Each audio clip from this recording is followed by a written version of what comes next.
രാത്രി മനുഷ്യന് അടങ്ങാനുള്ളതാണ്, തൊഴിൽ ചെയ്യാനും പ്രവർത്തിക്കാനും ഉണർന്നിരിക്കാനുമല്ല. അതുകൊണ്ടാണ് രാത്രിയായി കഴിഞ്ഞാൽ നബി സല്ലല്ലാഹു അലൈഹി വസല്ലമ അവിടുന്ന് രാത്രികളിൽ ഇശാ ഭക്ഷണം കഴിച്ചു കഴിഞ്ഞാൽ പിന്നെ, ഇശാ നിസ്കാരം കഴിഞ്ഞാൽ പിന്നെ അന്യ സംസാരങ്ങളിൽ ഏർപ്പെടുന്നത് വിലക്കിയിരിക്കുകയാണ്. അതാണ് പൊതുവായ അതിൻ്റെ ഒരു പ്രകൃതി. ഇശക്ക് മുമ്പ് ഒരു ഭക്ഷണം കഴിക്കും. നബി സല്ലല്ലാഹു അലൈഹി വസല്ലമിൻ്റെ കാലഘട്ടത്തിലുള്ള രീതി അങ്ങനെയാണ്. ഇശാഇൻ്റെ മുമ്പേ മിക്കവാറും അവർ ഭക്ഷണം കഴിക്കും. അതുകൊണ്ടാണ് ആ സമയത്തുള്ള ഭക്ഷണത്തിന് അശാ എന്നാണ് പറയാറുള്ളത്. അശാ, രാത്രി ഭക്ഷണം. ഒരു വൈകി കഴിക്കുന്ന ശീലമല്ല. മാത്രമല്ല, അത് ഭക്ഷണം റെഡിയാണെങ്കിൽ പിന്നെ ഭക്ഷണം കഴിച്ചിട്ട് ഇശ നിസ്കരിക്കുക എന്നുള്ളതായിരുന്നു. ഇതാ ഖുദ്ദിമൽ അശാഉ വൽ ഇശാഉ എന്നൊക്കെ ഹദീസുകളിൽ കാണാൻ സാധിക്കും. അശാവും ഇശാവും ഒരുമിച്ച് വന്നാൽ നിങ്ങൾ അശായിനെ മുന്തിച്ചോളൂ എന്ന് പറഞ്ഞാൽ, ആ നേരത്തുള്ള ഭക്ഷണത്തിൻ്റെ സമയമായിട്ടുണ്ട്, വിശക്കണുണ്ട്, ഇശാസ്കാരത്തിൻ്റെ സമയമായിട്ടുണ്ടെങ്കിൽ അത് കഴിച്ചിട്ട് നിങ്ങൾ ഇശ നിസ്കരിച്ചാൽ മതി എന്ന് പറഞ്ഞാൽ അള്ളാഹിൻ്റെ റസൂലിൻ്റെ കാലത്ത് അങ്ങനെ ചെയ്യുള്ളൂ. നമ്മളിവിടെ വിശക്കുന്നുണ്ട് എന്ന് പറഞ്ഞിട്ട് ജമാഅത്ത് മുടക്കണം എന്നല്ല ഹദീസിൽ പറയുന്നത്. എനിക്കിപ്പോൾ വിശക്കുന്നുണ്ട്, ഇക്കാമത്ത് വിളിച്ചിരിക്കണ്, ഹദീസിൽ ഇങ്ങനെ ഉണ്ട് എന്ന് ഇന്നലത്തെ ഖുറാൻ ക്ലാസ് പറഞ്ഞതിന് എന്നിട്ട് ഞാൻ സാപ്പാട് അടിച്ചിട്ട് ഇനി ബാക്കി ഇവിടുന്ന് വീട്ടിൽ നിന്ന് നിസ്കരിച്ചോളാം എന്നാരും ദയവായി മനസ്സിലാക്കരുത്. അന്നത്തെ ഇമാമും അന്നത്തെ ഏക ജമാഅത്തും റസൂലുള്ളാഹിൻ്റെ മദീന മസ്ജിദാണ്. അവിടുത്തെ കാര്യമാണ് പറയുന്നത്. അവിടെ ചിലപ്പോൾ ആളുകൾ വരാൻ വൈകി കുറേ നേരം കാത്തിരിക്കും. നബി സല്ലല്ലാഹു അലൈഹി വസല്ലം പറയും ഇശായിനെ പിന്തിക്കലാണ് ഏറ്റവും നല്ലത് എന്ന് പറയും. അങ്ങനെ ഒരു കൃത്യ ടൈമോ ഒന്നുമില്ല. ആളുകൾ വരുമ്പോൾ നിസ്കരിക്കും, എന്നാലും ആർക്കും ജമാഅത്ത് മുടങ്ങൂല്ല. ആ വിധത്തിലായിരുന്നു ആ കാലഘട്ടത്തിൽ സംവിധാനിക്കപ്പെട്ടിരുന്നത്. ഏതായിരുന്നാലും അവിടുന്ന് ഇശാ നിസ്കാരം കഴിഞ്ഞാൽ പിന്നെ അധിക സംസാരത്തിനിരിക്കൂല. രാത്രിയുടെ ആദ്യ യാമങ്ങൾ ഉറങ്ങാനുള്ളതാണെന്നാണ് ഇസ്ലാമിക വീക്ഷണം. നമുക്ക് കിട്ടാത്തൊരു കാര്യം അതാണ്. മനുഷ്യൻ്റെ ഏറ്റവും ആരോഗ്യത്തിന് നല്ല സമയം രാത്രിയുടെ ആദ്യ സമയങ്ങളിൽ ഉറങ്ങുന്നതാണ്. രാത്രി ഉറക്കമൊഴിക്കുന്ന ഒരു മണിക്കൂറിന് പകൽ നമ്മൾ മണിക്കൂറുകളോളം പകരമെടുക്കേണ്ടി വരും എന്നാണ്. രാത്രിയിൽ നഷ്ടപ്പെട്ട ഒരു മണിക്കൂർ ഉറക്ക് വീണ്ടെടുക്കാൻ പകൽ സമയത്ത് ഉറങ്ങുകയാണെങ്കിൽ മണിക്കൂറുകൾ വേണ്ടി വരും എന്ന് പറഞ്ഞാൽ, രാത്രിയിൽ ഉറങ്ങുമ്പോൾ മനുഷ്യരിൽ വൈദ്യശാസ്ത്രപരമായി തന്നെ അവനിൽ ചില ഹോർമോണുകൾ ഉണരുന്നുണ്ട് എന്നാണ്. അത് രാത്രിയിലെ ഉറക്കത്തിൻ്റെ വേളയിൽ മാത്രമേ അത് മനുഷ്യ ശരീരത്തിൽ ആ ഹോർമോണുകൾ ചലനാത്മകമാവുകയുള്ളൂ, പ്രവർത്തനമാവുകയുള്ളൂ എന്നാണ് ഇവിടെ ആധുനിക വൈദ്യശാസ്ത്രം വരെ പറയുന്നത്. അതുകൊണ്ട് തന്നെ രാത്രി ഉറങ്ങാനുള്ളതാണ്. രാത്രി ഇശാ നമസ്കാരം കഴിഞ്ഞാൽ, ഭക്ഷണവും കഴിഞ്ഞാൽ പിന്നെ വേഗം ഉറങ്ങുക എന്നുള്ളതാണ്. അന്യ സംസാരങ്ങളിൽ ഏർപ്പെടാതെ വേഗം പോയി ഉറങ്ങുക, നേരത്തെ എഴുന്നേൽക്കുക, ഇതാണ് സിസ്റ്റം.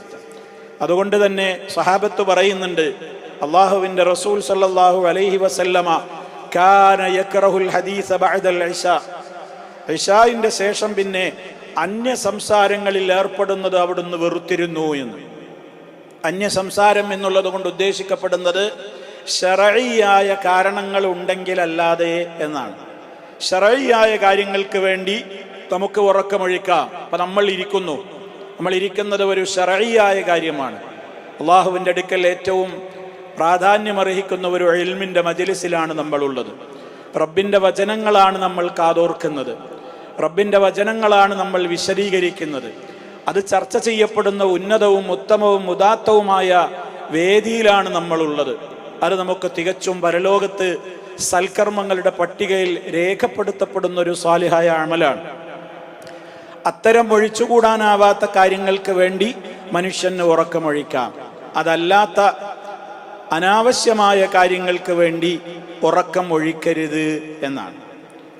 നിസ്കാരത്തിന് വേണ്ടി പോലും സുദീർഘമായി നിസ്കരിച്ച് കണ്ണുകൾക്ക് ഉറക്കച്ചടവുണ്ടാക്കി ശരീരത്തെ ക്ഷീണിപ്പിച്ച ഒരു സഹാബിയോട് നബി സല്ലല്ലാഹു അലൈഹി വസല്ലമ പറഞ്ഞത് അങ്ങനെ പാടില്ല എന്നാണ്. എൻ്റെ കണ്ണിനോട് നിനക്ക് ചില കടമകളുണ്ട്.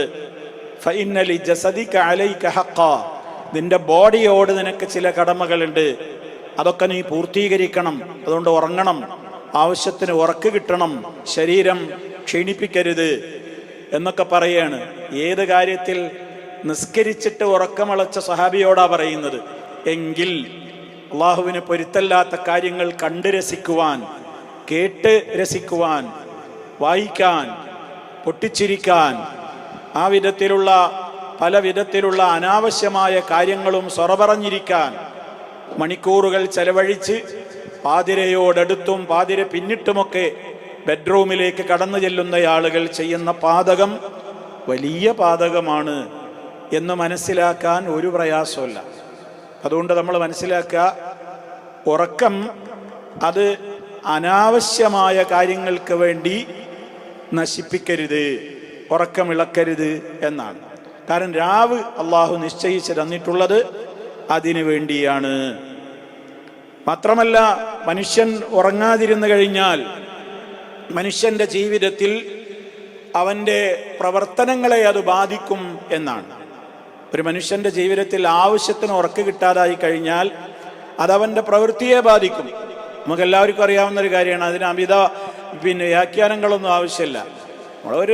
ഒരു ദിവസം ഫുള്ളൊന്നും ഉറങ്ങാതിരുന്നാൽ മതി, പിറ്റത്തെ ദിവസം മൂഡ് ഓഫാണ്. നമ്മുടെ തൊഴിലിനെ അത് ബാധിക്കും. ഇസ്ലാമികമായ നിയമങ്ങളൊന്നും പാലിക്കാത്ത, അതൊന്നും ചിന്തിച്ചിട്ടില്ലാത്ത മറ്റു പല ഭൗതിക രാഷ്ട്രങ്ങളിൽ പോലും 9 മണി കഴിഞ്ഞാൽ ഔദ്യോഗികമായി വാർത്താ ചാനലുകളും TV-കളും ഓഫ് ചെയ്യുന്ന രാജ്യങ്ങളുണ്ട് എന്നാണ്. രാത്രി 9 മണി വരെ മാത്രമേ ആ രാജ്യത്തിൻ്റെ ഔദ്യോഗിക ചാനലുകൾ പ്രവർത്തിക്കുകയുള്ളൂ എന്നാണ്. അതെന്താ അതിന് കാരണം? അവർ പറഞ്ഞത് 9 മണി വരെ ആളുകൾ ഇരുന്നാൽ മതി, അതിലപ്പുറം ആളുകൾ ഇതുമ്മ ഇരുന്ന് ഉറക്കം കളയരുത്. കാരണം പിറ്റേന്ന് സുബഹി ഭയപ്പെട്ടിട്ടൊന്നുമല്ല, അത് ഡ്യൂട്ടിയെ ബാധിക്കുന്നുണ്ട്. തൊഴിൽശാലകളിൽ തൊഴിലാളികൾ അവരുടെ മാൻ പവർ ഉപയോഗപ്പെടുത്തുന്നതിനെ അത് സാരമായി ബാധിക്കുന്നുണ്ട്. ഫാക്ടറികളിൽ ഉൽപ്പന്നങ്ങൾ കുറയുന്നുണ്ട് എന്നൊക്കെയാണ് അവരുടെ കണ്ടെത്തൽ. റഹ്മാനായ റബ്ബ് മുമ്പേ നമ്മളോട് പറഞ്ഞു, ഇത് നിങ്ങൾക്ക് രാത്രി അല്ലാഹ് നിശ്ചയിച്ചിരിക്കുന്നത് ശാന്തമായി ഉറങ്ങാനാണ്. രാത്രി നിങ്ങൾ ഉറങ്ങി ആരോഗ്യമുള്ളവരാകണം, പകലിൽ നേരത്തെ എഴുന്നേൽക്കണം. എന്നിട്ട് വന്നഹാറ മആശ വജഅൽന ലൈല ലിബാസ വജഅൽന നഹാറ മആശ, ജീവിതം സന്ധാരണം, ജീവിതത്തിൻ്റെ മഈശത്തുകൾ നേടിയെടുക്കുവാൻ ആവശ്യമായ കാര്യങ്ങൾ നേടിയെടുക്കുവാനുള്ള സമയമാണ് നമ്മുടെ പകൽ സമയം. അതിനാണ് അള്ളാഹു അത് നിശ്ചയിച്ചു തന്നിട്ടുള്ളത്. എന്നിട്ട് അള്ളാഹു പറയാണ്, ഇന്ന ഫീ ദാലിക ലആയാതിൻ ലിഖൗമി യുഅ്മിനൂൻ, വിശ്വസിക്കുന്ന ആളുകൾക്ക് ഇതിലൊക്കെ വലിയ ദൃഷ്ടാന്തങ്ങളുണ്ട്.